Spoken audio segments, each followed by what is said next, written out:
أما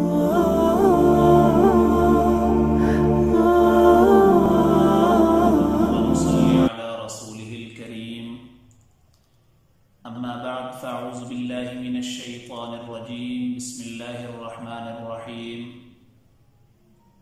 ما يفعل الله بعذابكم إن شكرتم وآمنتم وكان الله شاكرا عليما صدق الله العظيم۔ عذاب الہی سے بچنے کے طریقے بیان ہو رہے تھے۔ شکر پر گفتگو ہو چکی۔ آج دوسرا طریقہ کہ اگر ہم ایمان کی حقیقت کو پا لیں تو اس وقت ہم عذاب الہی سے بچ جائیں گے۔ اب ایمان کی حقیقت کو سمجھنے کے لیے میں ایک جملہ عرض کیے دیتا ہوں کہ جنت ملے گی ایمان سے اور ایمان بنے گا قرآن سے۔ جب انسان کلمہ طیبہ لا الہ الا اللہ محمد رسول اللہ زبان سے اور دل سے اس کا اقرار کر لیتا ہے، اس وقت وہ دائرہ اسلام میں داخل ہو جاتا ہے۔ لیکن اسلام کے دائرے میں تو وہ داخل ہو گیا، لیکن اس کا ایمان اس وقت بنے گا، اس کا ایمان اس وقت کامل ہوگا جب وہ کلمہ طیبہ لا الہ الا اللہ کہ جو مطالبات ہیں ہم سے اس پر عمل کرے گا، تو اس وقت اس کا ایمان کامل ہوگا۔ قرآن مجید فرقان حمید میں رب ذوالجلال نے فرمایا فلا وربک والعصر ان الانسان لفی خسر۔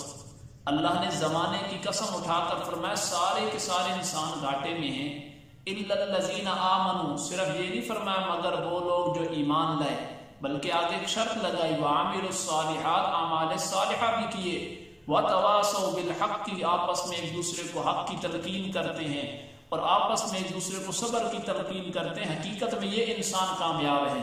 اب صرف ایمان لانا کامیابی نہیں، بلکہ ایمان کو اپنی عملی زندگی میں لانے پر کامیابی ہے۔ دوسرے مقام پر اللہ نے فرمایا فَلَا وَرَبِّكَ لَا يُؤْمِنُونَ حَتَّى يُحَكِّمُوكَ فِي مَا شَجَرَ بَيْنَهُمْ، کہ اس وقت تک کوئی کامل مومن نہیں ہو سکتا جب تک وہ آپ علیہ الصلوۃ والسلام سے فیصلہ نہ کروائیں۔ اب آپ علیہ الصلوۃ والسلام ہم میں موجود نہیں ہیں، اب ہم نے فیصلہ کتاب اللہ اور سنت رسول اللہ سے کرنا ہے۔ مثال کے طور اختلاف ضروری نہیں کہ صرف جھگڑے کا اختلاف ہو، بلکہ اختلاف کسی بھی مسئلے میں ہو سکتا ہے۔ مثال کے طور پر اختلاف ہو گیا کہ اللہ کی ذات ہی عالم الغیب ہے یا کوئی اور عالم الغیب ہے، تو اب اس مسئلے کو ہم نے قرآن سے تلاش کرنا ہے۔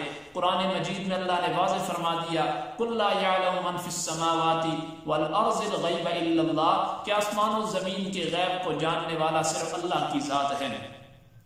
تو اب اس بات کا، اس گفتگو کا خلاصہ یہ ہوا کہ ایمان بنے گا قرآن سے، اور ایمان اس وقت کامل ہوگا جب ہم اپنی ساری زندگی کتاب اللہ اور سنت رسول اللہ پر عمل کرتے ہوئے گزاریں گے۔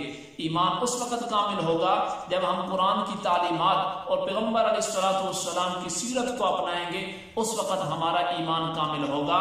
تو موضوع شروع کیا تھا کہ عذاب الہی سے بچنے کے دو طریقے ہیں۔ پہلی ہے اگر ہم اللہ کی نعمتوں کا شکر ادا کریں، اور دوسرے نمبر پر ہے کہ اگر ہم ایمان کی حقیقت کو پہچان لیں، اور ایمان کی حقیقت اس وقت سمجھ آئے گی، ایمان اس وقت کامل ہوگا جب ہم کتاب اللہ اور سنت رسول اللہ کو اپنی عملی زندگی میں لانے کی کوشش کریں گے۔